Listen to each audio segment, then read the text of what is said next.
He froze mid-step, blood on the pavement, a trembling hand reaching for him. Then she whispered one word that shattered his empire, son. In that alley, Hector Flores had seconds to choose: protect his throne or save the woman who gave him life. And whatever he chose would set the city on fire. If this story pulled you in, make sure to hit that subscribe button so you never miss what's coming next. I've got another unforgettable story dropping tomorrow. And while you're here, jump into the comments and tell me where you're watching from. I love seeing our community from all around the world. Alright, let's get back into it. A deserted alley. Late evening, the kind of place where the street lamps flicker like dying stars, and the rain has just stopped, leaving everything slick and silent. The kind of place where bodies are dumped and questions are never asked. The kind of place Hector Flores knew too well. His black Audi A8 sat idling at the alley's entrance, engine purring like a satisfied predator. The taillights cast red shadows across the wet pavement, painting everything in blood tones. Steam rose from the manholes. Graffiti covered the brick walls, territorial marks, warnings, names of the forgotten. Hector stepped out of the car, his Italian leather shoes touching down on cracked asphalt. 6'1", broad-shouldered, his black suit fit perfectly, tailored to hide the gun at his hip and the scars beneath the silk shirt, dark hair slicked back, strong jaw set in permanent calculation, the kind of face that made grown men look away. His driver remained behind the wheel, hands on the steering wheel, eyes straight ahead. That's how it worked. Hector handled his business alone. Always had. This meeting was supposed to be quick. A territorial dispute. Some young crew moving product on his blocks without permission. Usually these conversations ended one of two ways: compliance or disappearance. Hector preferred compliance. Less cleanup. He walked deeper into the alley, footsteps echoing off the narrow walls. The flickering street lamp overhead cast his shadow long and distorted, stretching toward the darkness ahead. His hand rested casually near his jacket, fingers close to the weapon he'd carried for 23 years. 23 years of building.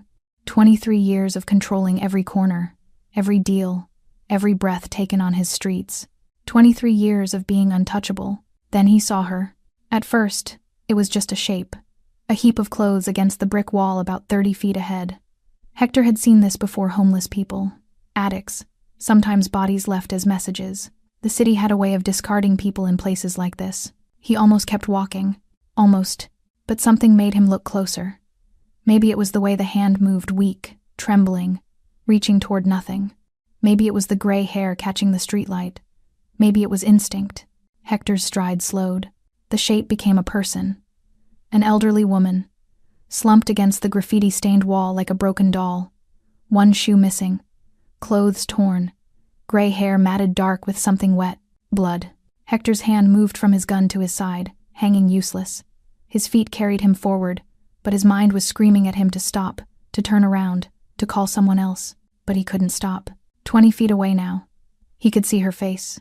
Bruised, swollen, cuts across her cheek and temple. Her hand lifted again, fingers trembling, reaching for something, someone, reaching for help that wouldn't come. 10 feet away. Hector's heart, the heart that had been silent through 100 violent acts, began to pound. His throat tightened. His hands, steady through shootouts and executions, began to shake, because he knew that face. 5 feet away, he could hear her breathing, now shallow, ragged, the sound of someone drowning on dry land. He could see the way her chest rose and fell, each breath a battle, could see the finger-shaped bruises around her throat. Controlled, deliberate, professional. This wasn't random violence. This was a message. 3 feet away. Hector dropped to his knees, the expensive fabric of his suit pants soaking through on the wet pavement. His shadow fell across her face, and her eyes, clouded with pain, struggled to focus. Her lips moved. Hijo. The word came out broken. A whisper that cut through 20 years of silence, 15 years of distance. A lifetime of choices Hector had convinced himself were right. Son. Hector Flores, the man who'd ordered deaths without flinching, who'd built an empire on the bones of his enemies, who'd never shown weakness, never hesitated, never broke, froze completely. His mother, Catherine Flores, the woman who'd raised him alone after his father disappeared. The woman who'd worked herself to exhaustion to keep him fed and clothed. The woman whose hands had been rough from cleaning offices at night and serving food during the day. The woman who'd kissed his forehead and told him he was destined for better things. The woman he'd pushed away 15 years ago and never looked back. She was lying injured on his street, in his alley, in his territory, dying. Mom. The word felt foreign in his mouth. When was the last time he'd said it? 10 years? 15? Her hand found his jacket, fingers clutching weakly at the expensive fabric. Her eyes focused on his face, and something flickered there, not fear, not anger, relief. Joe. They were watching. Her voice faded, then came back. I had to find you. Hector's hands hovered over her, unsure where to touch, where it was safe, what was broken. His mind, the mind that calculated odds and planned executions, went completely blank. Behind him, the car door opened. His driver's voice, cautious. Boss? Hector didn't answer. Couldn't answer. The most powerful man in the city knelt in a dirty alley, holding his mother's hand. And for the first time in 20 years, Hector Flores had absolutely no idea what to do next. The last time Hector had held his mother's hand, he was 7 years old. It was a Tuesday afternoon in late summer, and they were walking home from the corner store, where Catherine had just bought him a candy bar with the last dollar in her purse. She'd smiled down at him, her hand warm and calloused around his small fingers, and told him that as long as they had each other, they'd be okay. He'd believed her then. He'd believed her for years. But belief doesn't pay rent. Belief doesn't put food on the table. And belief certainly doesn't protect you from the men who come knocking when you owe money you don't have. Catherine Flores had been 22 when Hector was born. Too young, too poor, too alone. His father, a man whose name she rarely spoke, had disappeared before Hector took his first breath. No note, no explanation, just gone, leaving behind a pregnant woman in a one-bedroom apartment in the worst part of the city. She could have given him up. Should have. Probably. Everyone told her so. But Catherine had looked at her newborn son, counted his tiny fingers, kissed his forehead, and decided that some things were worth fighting for. So she fought. 3 jobs, sometimes 4, cleaning offices at night while Hector slept in a playpen in the janitor's closet, serving tables during the day while her neighbor watched him for $5 she couldn't afford, doing laundry, ironing shirts, anything that would keep them fed and housed. Hector remembered those years in fragments, the sound of his mother's keys in the door at 2 a.m., the smell of industrial cleaner on her clothes, the way she'd collapse on their second-hand couch, still in her uniform, too tired to even take off her shoes. But she always had energy for him, always had a smile when he showed her his drawings, always had time to help with homework at the kitchen table, always kissed his forehead before bed and whispered the same words, "You're going to do great things, Mijo. I know it." She believed in him when no one else did. When he was 8, Hector started noticing things. The way his mother's hands shook when bills arrived, the way she'd skip meals and claim she wasn't hungry, the way she'd cry softly in the bathroom, thinking he couldn't hear. When he was 10, he started stealing. Small things at first. A candy bar here, a sandwich there, anything to take pressure off his mother. He'd bring food home, claim a friend's parent had given it to him. Catherine would look at him with those knowing eyes. She wasn't stupid, but she was too exhausted to fight. When he was 12, he started running errands for the older boys in the neighborhood, delivering packages, standing lookout, small jobs that paid enough to slip $20 under his mother's pillow while she slept. She knew. Of course she knew. But what could she do? Work a 4th job? She was already destroying herself. So she made him swear on her life that he'd be careful, that he'd stay in school, that this was temporary. He'd promised. He'd lied. By 14, Hector was in deep, not just running errands anymore, but part of the operation. The older boys had become his family. The streets had become his school. And the money was more than his mother made in a month. Catherine watched her son transform. Watched him come home later and later. Watched his eyes grow harder.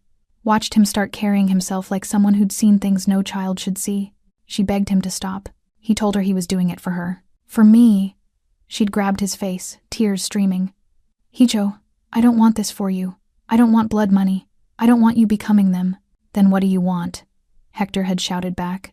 17 and angry and tired of being poor. "You want to keep working yourself to death? You want us to keep living like this? I want my son," she'd screamed. "Not this. Not you turning into—" She hadn't finished. Couldn't finish. Because they both knew what he was becoming. The first time Hector pulled a trigger, he was 18. A rival crew member. Self-defense, technically, but murder all the same. He'd come home shaking, blood on his shirt, and found his mother waiting at the kitchen table. She didn't ask what happened. She just looked at him with eyes full of grief and pulled him into her arms like he was 7 years old again. "I'm losing you," she'd whispered against his hair. I'm watching you disappear. I'm right here, Ma. No, she'd said, pulling back to look at him. You're not. Not anymore. She was right. Over the next 5 years, Hector rose through the ranks, ruthless, efficient, willing to do what others wouldn't. By 23, he was running his own crew. By 25, he'd eliminated his competition.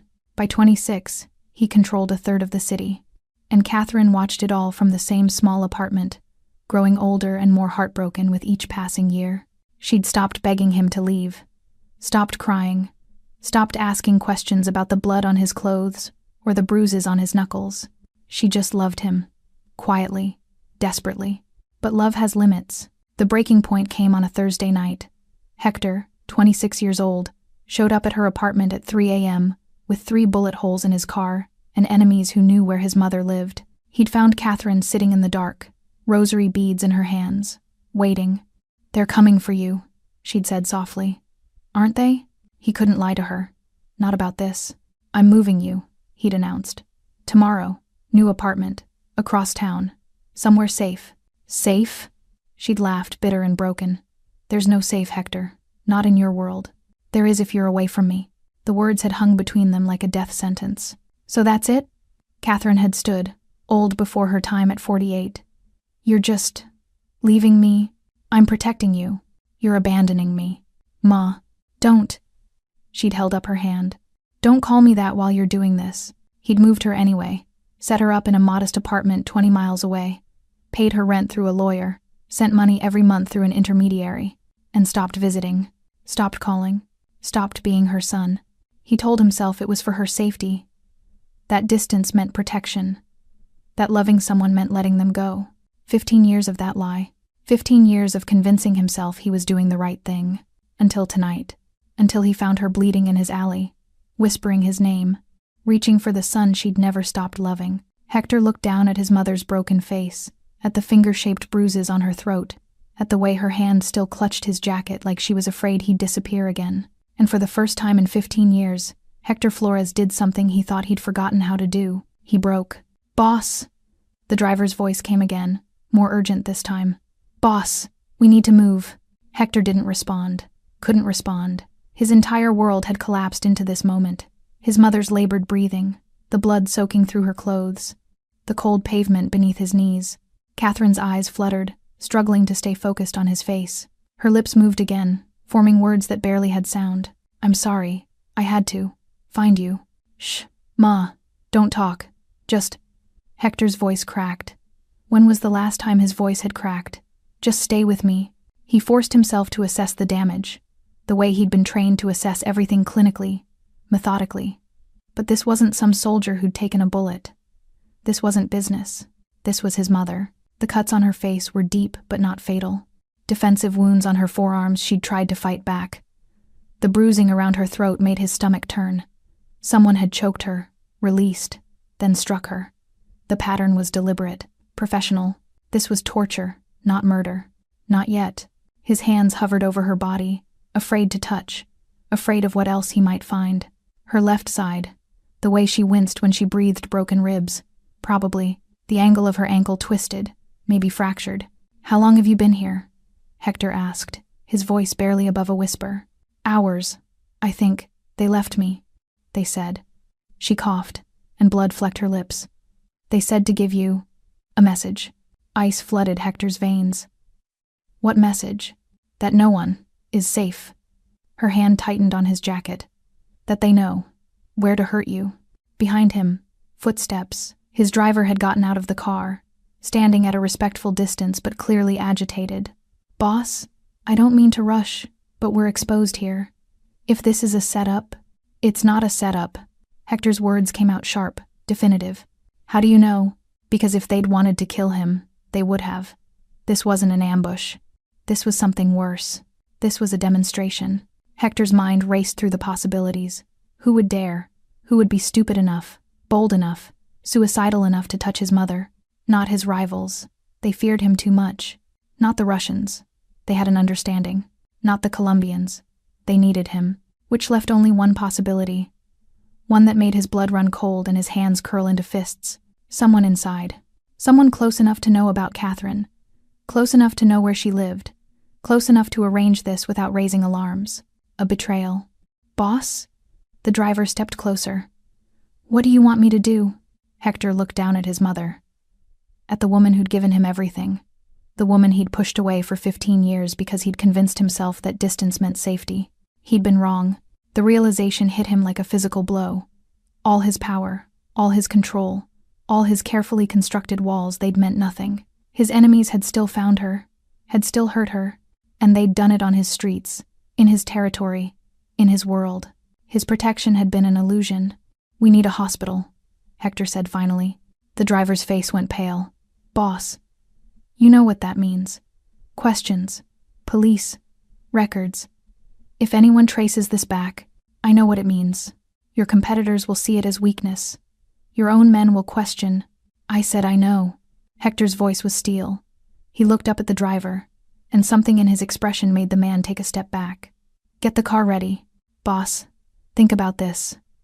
There are other ways. We have doctors who don't ask questions. We can move her somewhere private, somewhere secure. How long? Hector interrupted.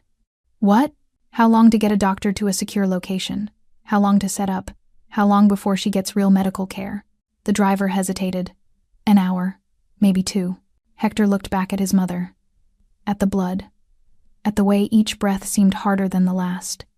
At the paleness of her skin. She didn't have 2 hours. Maybe didn't even have one. The hospital, Hector repeated. Now. He slid his arms beneath Catherine, one under her shoulders, one under her knees. She whimpered, a sound that cut through him like a knife. I know, Ma. I know it hurts. But I've got you. As he lifted her, his mother's head lolled against his chest. Her blood soaked into his suit, warm and wet. The expensive fabric darkened, ruined. He didn't care. He stood, his mother's weight nothing in his arms. She'd been heavier when he was 7, and she'd carry him to bed after he'd fallen asleep watching TV. Now she felt fragile, breakable, old. When had she gotten so old? The driver rushed ahead, opening the back door of the Audi. Street Catherine's is closest. 8 minutes if I push it. Street Catherine's, named after a saint. His mother had wanted to name him after a saint too, had almost named him Gabriel. But his father, in one of his few contributions to Hector's life, had insisted on Hector. Warrior, defender. Some defender he'd turned out to be. Hector slid into the back seat, cradling his mother against him. Her head rested in the crook of his arm, her breathing shallow and wet. Blood dripped onto the leather seats. The driver got behind the wheel, engine roaring to life. Boss, I have to say this. The moment we pull up to that hospital, everything changes. People will know. Your enemies will know. Your own people will know you chose. They'll know I chose my mother. Hector's voice was quiet but absolute. Let them know. The car lurched forward, tires squealing on wet pavement. Catherine's eyes opened slightly, finding his face in the dim light. Hijo. I'm here, Ma. I'm right here. I knew. She coughed, wincing.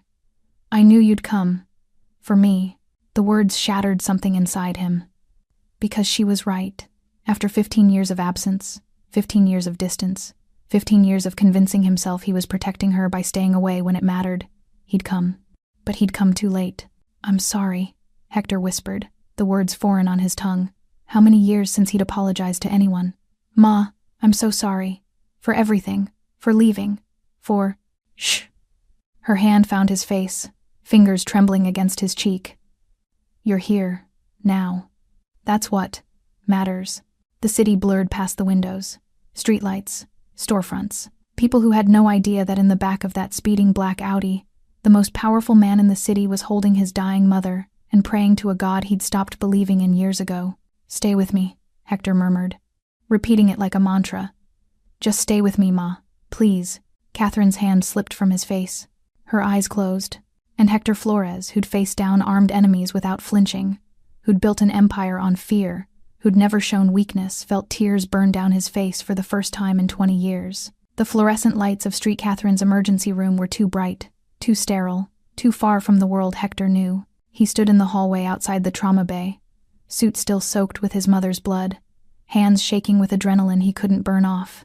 Nurses rushed past him. Doctors shouted medical terms he didn't understand. Machines beeped and whirred behind closed doors. And Hector Flores, a man who controlled half the city, could do nothing but wait. His driver stood nearby, phone pressed to his ear, speaking in low, urgent tones. Damage control. The word was already spreading through the organization. The boss had taken someone to the hospital. The boss was exposed. The boss had shown weakness. Let them talk. Hector's mind was racing, cycling through the same questions on repeat. Who did this? Who was bold enough? Who was stupid enough? The trauma bay doors swung open, and a doctor emerged, young, exhausted, blood on her scrubs. She spotted Hector immediately, her eyes flicking to the blood on his suit before meeting his gaze. Are you family? I'm her son. The doctor's expression softened slightly. She's stable. For now. 3 broken ribs, fractured ankle, severe contusions, possible internal bleeding we're monitoring. The head trauma is our biggest concern. We're running a CT scan to check for brain hemorrhaging. Hector's jaw tightened. Will she make it? The next 24 hours are critical. If there's no intracranial bleeding and we can manage the internal injuries. The doctor paused, choosing her words carefully. She's strong, but she's also been through significant trauma. Her body has limits. Can I see her? Not yet. We need to. The doctor's pager beeped. She glanced down, her expression shifting. I need to go. Someone will update you as soon as we know more. She disappeared back through the doors, leaving Hector alone with his thoughts and his driver. Boss. The driver approached cautiously. Ricky's asking questions. So is Tommy. They want to know what's happening. What should I tell them? Tell them nothing. Boss. I said nothing. Hector turned, his eyes cold and hard. No one talks about this. No one asks questions. Anyone who does answers to me personally. Understood? The driver nodded quickly. Understood. Hector walked to the window at the end of the hallway, looking out over the city. His city. The empire he'd built. Brick by bloody brick. Somewhere out there, someone was celebrating. Someone thought they'd won. They hadn't won. They'd just made the worst mistake of their life. His phone buzzed. A text from Leo, his underboss and right hand for the past 8 years. Heard you had an emergency. Everything okay? Hector stared at the message. Leo knew better than to text about business. They had protocols, secure lines, face-to-face meetings in controlled locations. This text was wrong. Too casual. Too convenient. Too perfectly timed. He typed back. Family situation. Handled. 3 dots appeared immediately. Leo was typing. Need anything? I can mobilize the crew. Hector's finger hovered over the screen. Every instinct he'd honed over 23 years was screaming at him. He deleted his response and typed something else. Meet me at the warehouse. 2 hours. Which warehouse? Hector's blood went cold. They had 5 warehouses, but they only ever used one for meetings. The one on 47th Street, by the docks. Leo knew that. Everyone knew that. Unless Leo was asking because he wasn't alone. Because someone was reading over his shoulder. Because this wasn't really Leo talking. Or because Leo was the one who'd ordered this. Hector didn't respond. Instead, he made another call. To Victor, his head of security. A man who'd been with him since the beginning. A man he trusted with his life. Victor answered on the first ring. Boss, I need information. Quietly. Who knew about my mother's location? A pause. Boss, that's a very short list. I know. Give me names. You, me, Leo, and the 2 guys who handle her building security. That's it. 5 people. 5 people knew where Catherine lived. The security guys, Hector said. Where are they now? I can find out. What's going on? Someone got to my mother, beat her, left her in an alley as a message. The silence on the other end was deafening. Then, Jesus Christ, is she? She's alive. Barely. Hector's voice was ice. Find those security guys. Don't approach them. Just find them and tell me where they are. Boss, if someone inside did this, I know what it means. Leo's been asking questions all night. Wanted to know where you were. Seemed nervous. Hector closed his eyes. Leo. His underboss. The man he'd promoted. The man he'd trusted with territory. With money. With lives. The man who'd told him 3 months ago that having emotional attachments was dangerous in their line of work. The man who'd asked, casually, if Hector still had family in the city. The man who'd smiled and changed the subject when Hector hadn't answered. Find the security guys, Hector repeated. And Victor? Don't tell Leo I called. Understood. Hector ended the call and stood there, staring at his phone. His driver approached again, hesitant. Boss, you okay? No. Hector turned to face him. How long have you been with me? 6 years. Boss. You ever meet Leo before he joined us? The driver frowned, thinking. No. He came recommended from the Vega crew after they got absorbed, right? Right. Hector's mind was piecing it together. Leo had come 8 years ago, after Hector had taken over the Vega territory. Came with credentials, connections, results. Came with ambition. Boss, what are you thinking? Before Hector could answer, his phone rang. Victor. Found them. Where? Bottom of the river. Both of them. Been there at least 2 days based on the condition. Hector's grip on the phone tightened. You're sure? Harbor Patrol just pulled them out an hour ago. Haven't ID'd them yet, but I recognize the tattoos. It's them. 2 days. Catherine had been attacked tonight, which meant someone had eliminated the witnesses before the attack even happened. This wasn't opportunistic. This wasn't random. This was planned. Victor, I need you to do something for me, and you can't tell anyone. Name it. I need surveillance on Leo. Everything. Where he goes, who he meets, who he calls, but he can't know. No one can know. You think I think someone inside wanted to send me a message, Hector interrupted, and there's only one person with the access and the ambition to do it. Another pause. Then, I'll handle it personally. Good. And Victor, be careful. If I'm right, he's already planning his next move. Hector ended the call and looked back toward the trauma bay doors. Behind them, his mother was fighting for her life, fighting because someone he'd trusted, someone he'd elevated, someone he'd called brother had decided she was a weakness worth exploiting. They were wrong. Catherine Flores wasn't his weakness. She was the only thing he'd ever done right. And the man who'd hurt her was about to learn that there are worse things than death in Hector Flores's world. There was betrayal, and betrayal had a price that could never be fully paid. The ICU was quiet at 4 a.m. Hector sat in a plastic chair beside his mother's bed, still wearing his blood-stained suit. He hadn't left, hadn't changed, hadn't slept. The nurses had stopped asking if he needed anything 3 hours ago. Catherine lay unconscious, tubes running from her arms, monitors beeping steadily. The bruises on her face had darkened to deep purple. Her breathing was assisted by a machine that hissed and clicked with mechanical precision. She looked small in that hospital bed. Fragile. Nothing like the woman who'd worked 3 jobs and raised him alone. Nothing like the woman who'd stood up to landlords and bill collectors and anyone who threatened her son. Time had stolen her strength. Or maybe Hector had. His phone buzzed constantly on the table beside him. Messages from his crew. Questions about business. Territories that needed attention. Money that needed collecting. Problems that required his decision. He ignored all of it. For the first time in 15 years, the Empire could wait. A nurse entered quietly, checking Catherine's vitals, adjusting the IV drip. She glanced at Hector with a mixture of pity and concern. You should go home, she said softly. Get some rest. We'll call if anything changes. I'm staying. Sir, you've been here for hours. You're exhausted. Your mother is stable for now. I said I'm staying. His voice wasn't harsh, just final. The nurse nodded and left without another word. Hector leaned forward, elbows on his knees, and stared at his mother's face. How many times had he imagined this moment, seeing her again after all these years? In his imagination, it was always different, always controlled, always on his terms. He'd pictured showing up at her door with an envelope full of money, maybe taking her to dinner at some expensive restaurant, proving to her that he'd made it, that all the violence, all the choices, all the distance had been worth it. He'd never pictured this. Never pictured her broken and bleeding. Never pictured himself helpless. I'm sorry. Ma, he whispered, knowing she couldn't hear him. I'm so sorry. The machines beeped their steady rhythm. Outside the window, the city was waking up. Dawn breaking over buildings and streets where Hector's word was law. But here, in this hospital room, his word meant nothing. Money couldn't heal her faster. Power couldn't force her to wake up.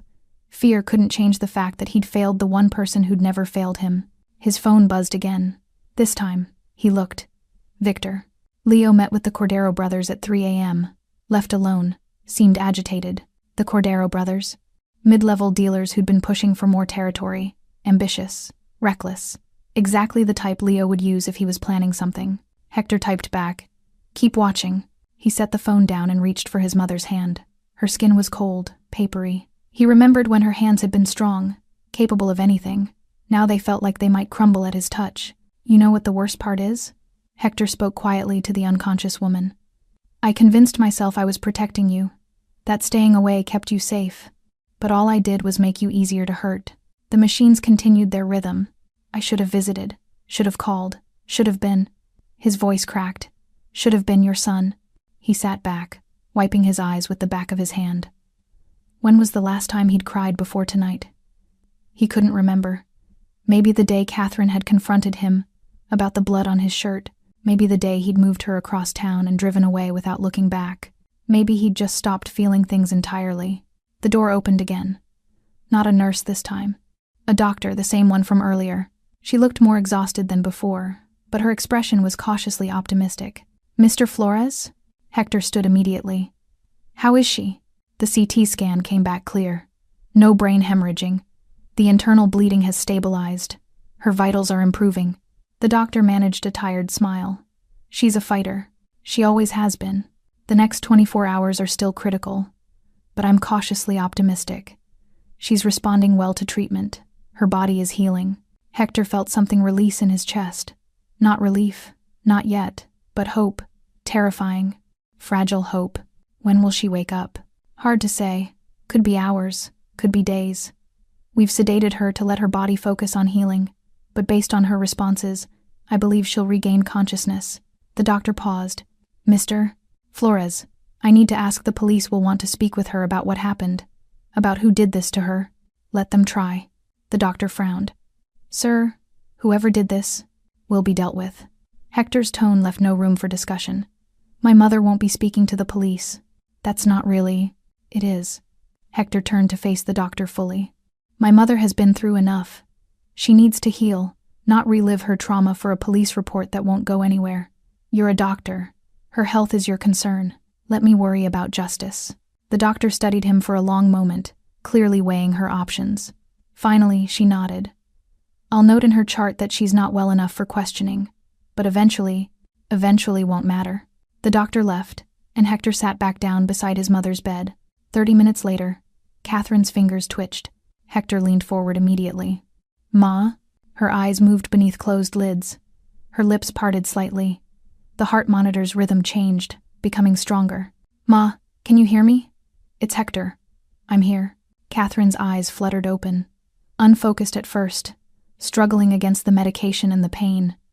Then they found him, sitting beside her bed, and something shifted in her expression. Not fear, not anger, recognition, and something that looked like peace. Hijo. Her voice was barely a whisper, rough from the breathing tube they'd removed an hour earlier. I'm here. Don't try to talk. You're safe now. You're in the hospital. You're going to be okay.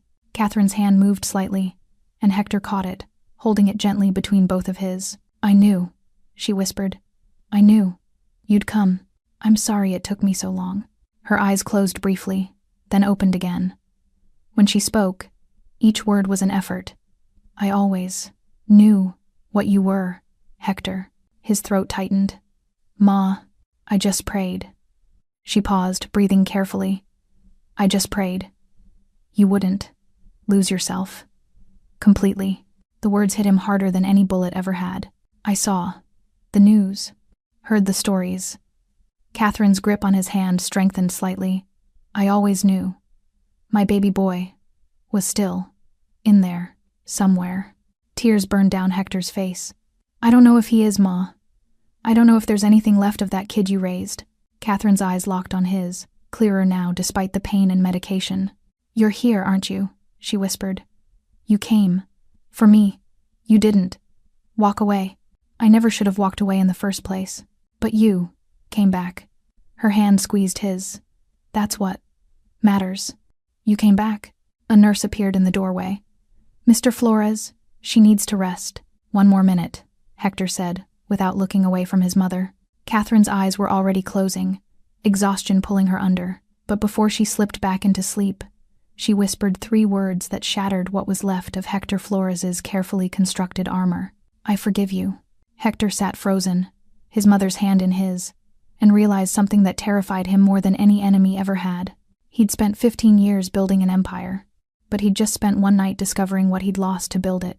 And for the first time in his life, Hector Flores wasn't sure the trade had been worth it. The sun rose over a city that didn't know it was about to change. Hector stood at the hospital window, watching dawn paint the skyline gold and red. Behind him, his mother slept peacefully for the first time in hours, her breathing steady, her vitals stable. He'd been awake for 36 hours straight. His suit was ruined. His hands were still stained with dried blood. His empire was probably fracturing without his presence. He didn't care. His phone had been vibrating non-stop. 15 missed calls from Leo. 23 texts from various crew members. 6 voicemails from territory managers demanding decisions on collections, disputes, and deals. Hector had responded to exactly none of them. Instead, at 6 a.m., he made one call. Victor. Boss, how is she? Stable. Awake. She's going to make it. He heard Victor exhale with relief. Thank God. What do you need? I need you to send a message to everyone. Every crew leader, every soldier, every corner boy who works for us. What message? Everything stops. Silence on the other end. Then, boss, I don't understand. Effective immediately. All operations are suspended. No collections, no shipments, no deals, no hits. Everything stops. For how long? Until I say otherwise. Boss, Victor's voice was careful. That's going to cause problems. Big problems. People are going to ask questions. Our competitors are going to see it as weakness. Leo's already been. I don't care what Leo's been doing. I don't care what our competitors think.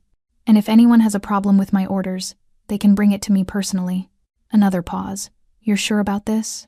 Hector looked back at his mother's sleeping form. At the machines keeping her alive. At the bruises that marked her face like a map of his failures. I've never been more sure of anything. All right, I'll spread the word. But boss, people are going to push back. Some might even. Then they'll learn what happens when they push back against me. He ended the call and sat back down beside Catherine's bed. By noon, the word had spread through the organization like wildfire. Hector Flores had shut everything down. No one knew why. No one understood. And that made it more terrifying than any act of violence ever could. In a cramped apartment in the South Side, 3 crew leaders sat around a table, staring at their phones in disbelief. This doesn't make sense, one of them said. We've got shipments coming in tonight, buyers waiting. What are we supposed to tell them? You heard the order, another replied. Everything stops. But why? What happened? No one had an answer. In a warehouse by the docks, 2 soldiers were supposed to be collecting on a debt. Instead, they sat in their car, engine idling, unsure what to do. Victor said no collections. The driver said, that guy owes us 15 grand. You want to just let that slide? I want to keep my head attached to my shoulders. If Hector said stop, we stop. They drove away, leaving the debtor confused and grateful and terrified of what it meant. In an upscale restaurant downtown, Leo sat across from a potential business partner, trying to close a deal on new territory. His phone had been exploding with messages all morning. So we have an agreement? The partner asked, reaching for a handshake. Leo's phone buzzed again. Another message from a crew leader. Boss, what's going on? Why the shutdown? I need to make a call, Leo said, standing abruptly. Give me 5 minutes. He stepped outside and dialed Hector's number for the 16th time. It went straight to voicemail. Leo's jaw clenched. He dialed Victor instead. What the hell is happening? Leo demanded when Victor answered. Boss's orders. Everything shuts down until further notice. Why? He didn't say. Where is he? He didn't say that either. Victor, I'm his underboss. I need to know what's going on. If there's a threat, if something's happened, if the boss wanted you to know, he would have told you. The line went dead. Leo stood on the sidewalk, fury and fear warring in his chest. This wasn't how it was supposed to go. Hector was supposed to be predictable, controlled, focused on the empire above all else. A man who shut down his entire operation over a personal matter wasn't predictable. He was dangerous. By evening, the streets had gone eerily quiet. Corners that usually had lookouts stood empty. Dealers who worked their regular spots had vanished. Collections that happened like clockwork didn't happen at all. The city's criminal ecosystem, finely balanced and brutally efficient, had simply stopped. Hector's competitors noticed immediately. The Russians called for a meeting to discuss whether this was an opportunity or a trap. The Colombians increased their own security, uncertain what the silence meant. Smaller crews whispered about moving into abandoned territory, but no one moved. Because a mafia boss showing restraint was more terrifying than one showing force. Restraint meant calculation. It meant planning. It meant something bigger was coming. and no one wanted to be in the crosshairs when it arrived. Back at the hospital, Hector sat in the same chair he'd occupied for hours, watching his mother sleep. A nurse brought him coffee he didn't drink. A doctor updated him on Catherine's improving condition. His driver texted that reporters were starting to ask questions about the unusual quiet in certain neighborhoods. Hector ignored it all. Around 8 p.m., his phone rang. Not a text this time. A call from a number he recognized but rarely saw. Antonio Vega, one of the old guard. A man who'd been in the game longer than Hector had been alive. A man whose territory Hector had absorbed years ago, but who still commanded respect. Hector answered. Antonio. Hector. The old man's voice was gravelly, tired. I heard what you did, shutting everything down. Word travels fast. In our world, silence travels faster than noise. Antonio paused. Your men are confused. Your competitors are nervous. Your partners are worried. Let them be. Hector, I'm calling as a courtesy. As someone who's been where you are. Whatever you're doing, whatever statement you're trying to make, be careful. Power is like sand. The tighter you grip it, the faster it slips away. I'm not gripping anything, Antonio. I'm letting go. Silence on the other end. Then, that's what I was afraid of. Why afraid? Because a man who lets go of power either finds peace or finds a grave. And in our world, peace is rarer than you think. Hector looked at his mother. Maybe it's worth looking for anyway. Antonio sighed. Your mother? How did you? Because I know you, Hector. And I know what it takes for a man like you to stop the machine. It takes something more valuable than the machine itself. Another pause. How is she? She's going to live. I'm glad. Truly. Antonio's voice softened. But Hector, the people who hurt her, they're watching. They're waiting to see what you do next. If you show mercy, they'll see weakness. If you show nothing, they'll get bold. Either way, you're in a dangerous position. I know. Do you? Because from where I'm sitting, you've just painted a target on your back. And the man who pulled the trigger on your mother is probably loading another round right now. Hector's free hand clenched into a fist. Let him. Hector. Let him load it. Let him aim. Let him think he's won. Hector's voice was quiet, cold, absolute. Because when I'm ready, when my mother is safe, when I've decided how this ends, he's going to wish he'd never been born. Antonio was quiet for a long moment. Just don't lose yourself in the revenge, son. That's how good men become monsters. I became a monster 15 years ago, Antonio. I'm just deciding what kind I want to be now. He ended the call and set his phone face down on the table. Catherine stirred in her sleep, her hand reaching out unconsciously. Hector caught it, holding it gently. Outside the hospital window, his city continued without him. Money wasn't being made. Territory wasn't being defended. The empire he'd built was vulnerable, exposed, bleeding, and for the first time in 23 years, Hector Flores didn't care. His mother was alive. Everything else could wait. 3 days after Catherine woke up, Hector finally left the hospital. Not to go home, not to rest, to end this. Victor was waiting in the parking garage with a different car, a nondescript sedan. Nothing that screamed power or wealth. Hector had changed into simple clothes. Dark jeans, a black jacket, no jewelry. He looked like 1,000 other men in the city. Invisible. Did you find him? Hector asked as he slid into the passenger seat. Yeah. Victor pulled out of the garage. He's been holed up in the penthouse downtown. Hasn't left in 2 days. Got 6 guys with him. Armed. He knows. He knows. They drove in silence through midday traffic. The city looked different to Hector now. Not like territory to control or assets to protect. Just a city. Buildings and people and lives that had nothing to do with him. Boss, Victor said carefully. You sure about this? We could bring the whole crew. Make it loud. Send a message to everyone. No. But if Leo's got protection. I said no. Hector stared out the window. This isn't for everyone. This is between him and me. Victor nodded, knowing better than to argue. What do you want me to do? Drop me off 3 blocks away. Wait, if I'm not back in an hour. Don't finish that sentence, Victor interrupted. You'll be back. Hector almost smiled. You sound certain. I've known you 15 years, boss. I've seen you survive things that should have killed you. Whatever happens in there, you'll walk out. And if I don't? Victor's hands tightened on the steering wheel. Then I burn the whole building down with him inside. This time Hector did smile. Grim, but genuine. Good man. The alley behind Leo's building was the same kind Hector had found his mother in.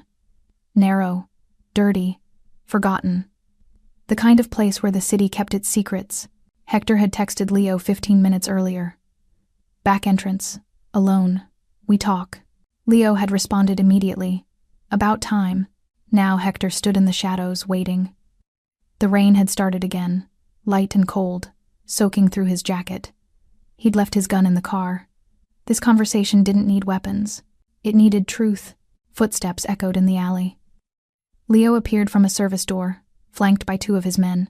Both armed, both watching Hector with predatory wariness. Leo looked good, confident. Well-dressed in an expensive suit that probably cost more than most people made in a month. His dark hair was styled perfectly. His smile was easy, too easy. Hector. Leo's voice was warm, friendly, like they were meeting for drinks instead of a reckoning. Good to see you, brother. We've been worried. You dropped off the map, shut down everything. People have been asking questions. I know. Is it true? About your mother? Hector didn't answer immediately. He studied Leo's face, looking for something: remorse, fear, guilt, anything human. He found nothing. Yeah, Hector said finally. It's true. Leo shook his head, the picture of concern. Man, I'm sorry. How is she? She's going to live. That's good. That's really good. Leo took a step closer. His men moved with him, hands near their weapons. You know, when I heard what happened, I put out feelers, tried to find out who did it, figured you'd want names. Did you find any? Not yet. But I'm working on it. You know how these things are, people get scared. Don't want to talk. Leo's expression hardened slightly. But we'll find them, and when we do, they'll pay for touching family. Hector was quiet for a long moment, letting the rain fall between them. Then he spoke, his voice soft but cutting. You're a good liar, Leo. I'll give you that. You almost sound like you mean it. Leo's smile faltered. Just for a second. What are you talking about? The security guys at my mother's building. Found them in the river, dead 2 days before she was attacked. Hector, the Cordero brothers. You met with them 3 nights ago at 3 a.m., right around the time you started texting me, asking which warehouse we were meeting at. Leo's face went carefully neutral. His men shifted uncomfortably. You're upset, Leo said slowly. I get it. Your mother got hurt, you're looking for someone to blame. She didn't just get hurt. Hector's voice dropped to barely above a whisper. She was tortured. Professional job, finger-shaped bruises, broken ribs. They wanted her to suffer before they left her for me to find. And you think I don't think, Leo. I know. The alley went silent except for the rain. Leo's easy smile disappeared completely. His hand moved slightly toward his jacket, then stopped when Hector didn't react. You've got no proof, Leo said quietly. I don't need proof. I know. How? Because you're the only one who benefits. The only one who'd be bold enough. The only one who's been whispering in corners about how emotional attachments make me weak. Leo stared at him, calculating. Then, slowly, his expression changed. The mask dropped, the pretense ended, and Hector saw the truth in his eyes. You're right, Leo said simply. I did it. One of Leo's men looked shocked. The other looked nervous. But Leo just stood there, relaxed, like he'd been waiting for this conversation. Why? Hector asked. Because you're soft, Hector. You've gotten soft. Shutting down operations, carrying your mother yourself, showing up at hospitals. Leo shook his head. That's not how kings behave. That's how kings fall. So you tried to kill her? I tried to wake you up. Tried to remind you what this life requires. No weakness. No attachments. No mercy. Leo spread his hands. Instead, you proved my point. You chose her over the Empire. You made yourself vulnerable. She's my mother. She's a liability. Leo's voice hardened. And in our world, liabilities get cut loose. You taught me that, remember? Your words, not mine. Hector stood there, rain soaking through his clothes, and realized Leo was right. He had taught him that. Had lived by that philosophy for years. Had pushed Catherine away because she was a liability, because love was weakness, because power required sacrifice. And Leo had learned the lesson perfectly. You're not wrong, Hector said quietly. Leo looked surprised. What? About what this life requires. About power. About sacrifice. Hector took a step closer. Leo's men tensed, but Leo waved them off. You learned everything I taught you. You saw what I built and decided you could do it better. I can do it better. Maybe you're stronger than me, more ruthless, more willing to do whatever it takes." Hector stopped 3 feet from Leo, close enough to see the ambition burning in his eyes. "But you made one mistake." "What's that?" "You touched my mother." The words hung in the rain-soaked air. "And what are you going to do about it?" Leo asked, his hand moving toward his gun. "You came here unarmed, alone. I've got 2 armed men. You think you can—" "I'm not going to do anything," Hector interrupted. Leo frowned. "What?" "I'm not going to shoot you, not going to beat you, not going to throw you off a building or dump you in the river." Hector's voice was calm, almost gentle. "I'm not going to touch you at all." "Then why are we here?" Hector looked Leo directly in the eyes. "Because I wanted you to know that I know. I wanted you to hear 3 words before you disappear." "What words?" Hector's expression didn't change. His voice didn't rise, but the weight of what he said next crushed everything between them. "She was my mother. That was all. No threats, no promises, no detailed descriptions of revenge. Just 3 words that somehow contained more violence than any weapon could deliver." Leo's confidence wavered. "That's it? That's all you came to say?" "That's all." Hector turned and walked away. "Wait," Leo called after him. "What happens now? What are you going to do?" Hector didn't look back. "Nothing." "Nothing? You're already done, Leo. You just don't know it yet." He walked out of the alley, leaving Leo standing there with his armed men, trying to figure out what just happened. By the time Leo understood, it would be too late, because Hector Flores had just done something more terrifying than any act of violence. He'd shown mercy. And in their world, mercy from a man like Hector meant something far worse than death was coming. It meant erasure. Catherine was released from the hospital on a Tuesday morning. Hector had arranged everything. Not a mansion, not a fortress, just a modest 2-story house in a quiet neighborhood 30 minutes from the city center. Brick exterior, small garden, the kind of place where neighbors waved and kids rode bikes. Normal. He'd bought it under a shell company 3 years ago, never knowing what he'd use it for. Now he knew. Victor drove them there in silence. Catherine sat in the back seat, staring out the window at passing trees and houses. She looked better. The bruises had faded to yellow. The cuts were healing. The pain medications were working. But something in her eyes had changed. She looked older, tired in a way that had nothing to do with physical injury. "Where are we going?" she asked quietly. "Somewhere safe," Hector answered from the passenger seat. "Is anywhere safe in your world?" He didn't have an answer for that. The house was furnished simply. Nothing extravagant. A comfortable couch, a kitchen table, soft lighting. Hector had made sure there were fresh flowers on the counter, groceries in the refrigerator, blankets on the bed. 4 men he trusted were stationed around the property, invisible but present. "It's not much," Hector said as he helped Catherine inside. "But it's yours." She walked slowly through the rooms, touching furniture, looking out windows. When she reached the bedroom, she sat on the bed and started crying. Hector froze in the doorway, unsure what to do. "Ma? I forgot what this felt like," she whispered through tears. "Having a home, being safe, having my son here." Hector crossed the room and sat beside her. She leaned against him, and he wrapped his arm around her shoulders the way she used to hold him when he was scared. "You're safe now," he said. "I promise." "For how long?" "As long as you need." Catherine pulled back to look at him. "And what about you? Your empire, your business, doesn't matter." "Hicho, you can't just abandon everything you built. Watch me." The first week was the hardest. Hector's phone rang constantly. Messages from crew leaders, demands from partners, threats from competitors sensing weakness. He ignored 90% of them, responding only to Victor with brief instructions. Maintain security, pay the men, hold the territories. Everything else could burn.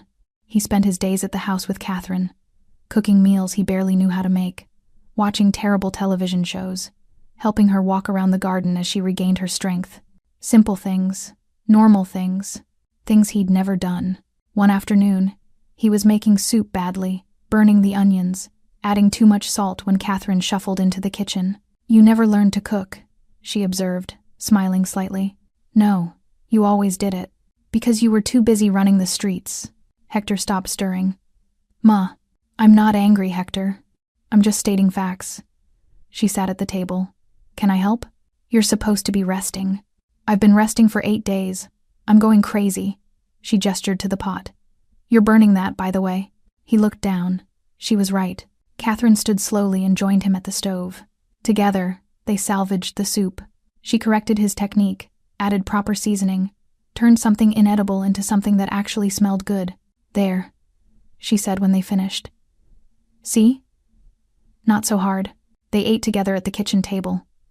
No guards, no business, no phones. Just a mother and her son, sharing a meal.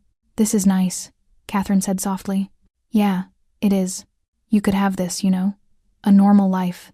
If you wanted it." Hector set down his spoon. "Ma, my life isn't normal. Can't be normal. Too much history. Too much fear of trying?" She looked at him with those knowing eyes. "You think you're trapped in that world. But maybe you just never tried to leave."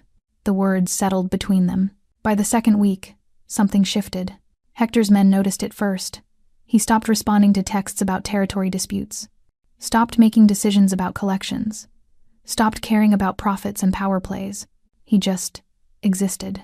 Every morning, he woke up in the guest room, made coffee, helped Catherine with her physical therapy exercises. They'd take slow walks around the neighborhood.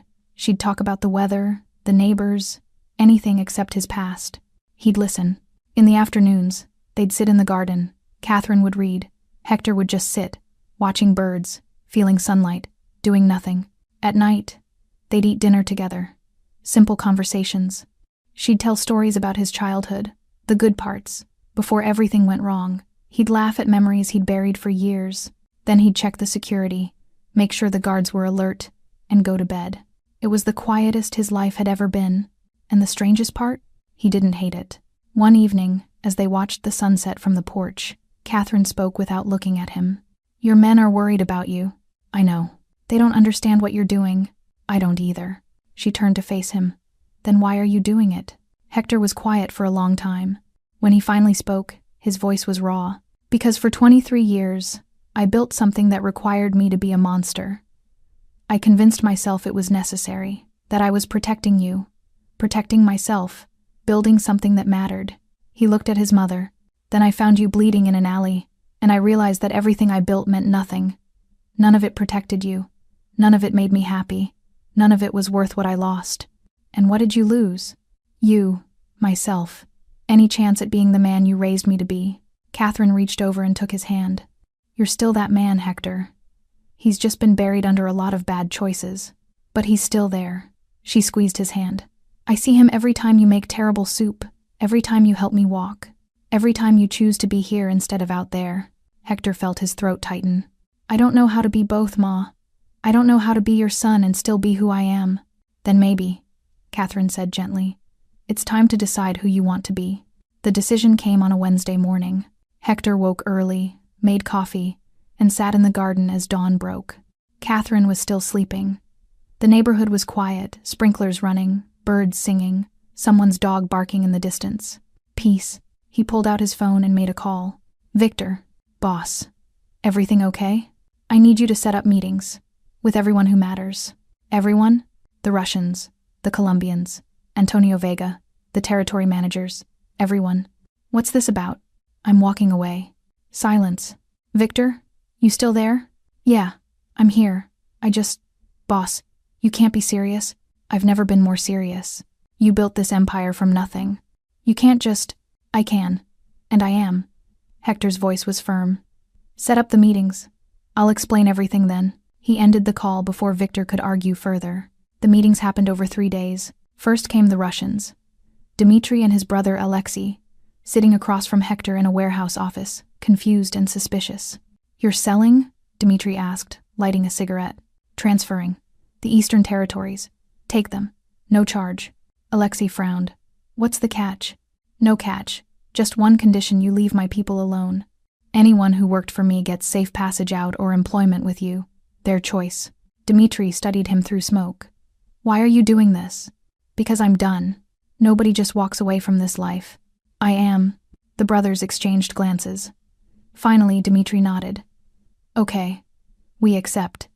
But Hector, if this is some trick..." "It's not." Hector stood, extending his hand.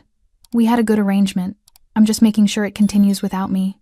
They shook hands, still confused but not foolish enough to refuse free territory. The Colombians were harder. Raphael sat across from Hector, arms crossed, face skeptical. You want to sell me your distribution network? Transfer. At cost. I just want out. Why? Personal reasons. Personal reasons don't exist in our business. They do now. Hector slid papers across the table. Everything's documented. Clean transfer. You get the routes, the contacts, the infrastructure. I get out. Raphael didn't touch the papers. You know what people are saying? That you've gone soft. That finding your mother broke you. Maybe it did. That's dangerous, Hector. Weakness gets exploited. I know. That's why I'm getting out before it does. Raphael finally picked up the papers, scanning them. This is legitimate? Completely. And what happens to Leo? Hector's expression didn't change. Leo's no longer relevant. Raphael raised an eyebrow but didn't press. Fine. I'll accept. But Hector, you can't come back from this. Once you're out, you're out. If you change your mind, I won't. Antonio Vega was last. The old man sat in his study, whiskey in hand, listening as Hector explained his plan. You're dismantling everything, Antonio said when Hector finished. Yes, piece by piece. Selling it off, giving it away. Yes, because of your mother. Because I want to live. Antonio sipped his drink slowly. You know what happens to kings who abdicate? They either find peace or they get killed by someone who thinks they're still a threat. I know. Which do you think you'll find? Hector was quiet for a moment. I guess I'll find out. Antonio set down his glass. For what it's worth, I think you're doing the right thing. Not many men in our position have the courage to walk away. Most of us die in this life because we can't imagine any other way to live. Were you ever tempted? To walk away? Every day. Antonio smiled sadly. But I never had what you have. Someone worth walking away for. My wife died young.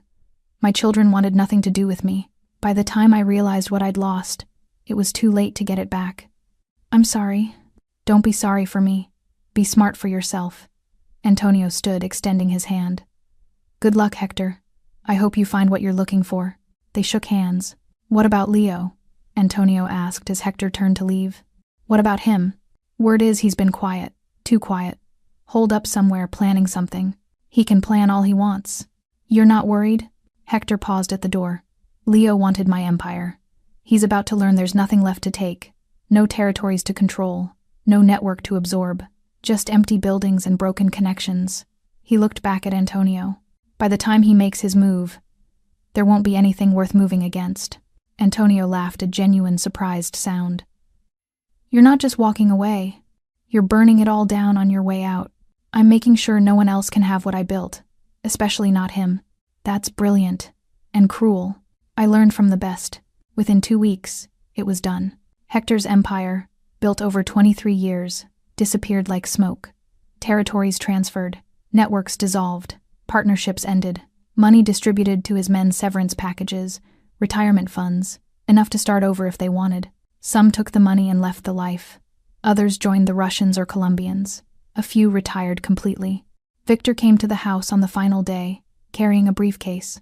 Last of the accounts, he said, setting it on the kitchen table. Everything's liquidated, distributed, or donated. You're officially out. Hector nodded. What about you? What will you do? I've got enough saved. Might open a bar. Something quiet. Victor smiled. Unless you need me here? I might, if that's okay. Boss, I've been with you 15 years. I'm not going anywhere. They shook hands. After Victor left, Hector sat at the table and realized something profound. For the first time in 23 years, he owned nothing, controlled nothing, commanded nothing. He was nobody. And it felt like freedom. That evening, Catherine found him in the garden. It's done? She asked. It's done. She sat beside him. How do you feel? Lighter, terrified, free. I don't know. That sounds about right. She took his hand. What will you do now? I have no idea. Good. That means you get to figure it out. They sat together as the sun set, mother and son, no empire between them. Just life. The neighborhood woke slowly on Sunday mornings. Hector stood in the kitchen making breakfast. Scrambled eggs, toast, coffee that Catherine said was finally drinkable. Through the window, he watched Mr. Chen from next door water his garden. Across the street, the Rodriguez kids were drawing with chalk on their driveway. Normal life, happening all around him. Catherine shuffled in, moving easier now, the physical therapy paying off. She smiled when she saw the table set. Look at you. A proper breakfast. Don't get used to it. I only know how to make 3 things. 3 is more than 0. She sat down with a soft sigh. Did you sleep? Some. You? Better than I have in years. She accepted the coffee he handed her. No nightmares. Good. They ate in comfortable silence. Outside, the world continued. Cars passing, birds chirping, life moving forward without requiring anything from them. It had been 6 weeks since Hector walked away. 6 weeks of learning to exist without power, without fear, without the weight of an empire on his shoulders. 6 weeks of discovering who he was when he wasn't Hector Flores, crime boss. Turned out, he was just Hector, Catherine's son. And that was enough. I need to run to the store, Catherine said, finishing her eggs. We're out of milk. Want to come? You sure you're up for it? Joe, I'm not made of glass. The doctor said walking is good for me. All right, let me grab my jacket. 10 minutes later, they walked down the sidewalk together. No bodyguards, Victor was nearby, always watching, but invisible. No armored cars, no weapons, just a man and his mother, walking to the corner store on a Sunday morning. Mrs. Patterson from 2 houses down waved as she collected her newspaper. Morning, Catherine. Hector. Catherine waved back. Good morning. This was her world now. Neighbors who knew her name, gardens that needed tending, simple routines that gave life shape, and somehow, miraculously, it was becoming his world too. At the store, they browsed the aisles like normal people. Catherine debated between brands of cereal. Hector grabbed milk, bread, coffee. The cashier made small talk about the weather. No one knew who he used to be. No one cared. On the walk back, Catherine spoke quietly. You know what I realized? What? You smile now. Didn't even notice when it started, but you actually smile. Hector thought about it. She was right. Guess I do. It looks good on you. They turned onto their street, and Catherine suddenly stopped walking. What? Hector asked, immediately alert. She pointed ahead. At their house. At the porch. Someone was sitting on their steps. Hector's body tensed, old instincts flooding back. His hand moved to his hip, no gun there anymore. He stepped in front of Catherine protectively. Stay behind me. Hee-ho. Ma, please. They approached slowly. As they got closer, Hector recognized the figure. Leo. He sat on the porch steps, hands visible, no weapon drawn.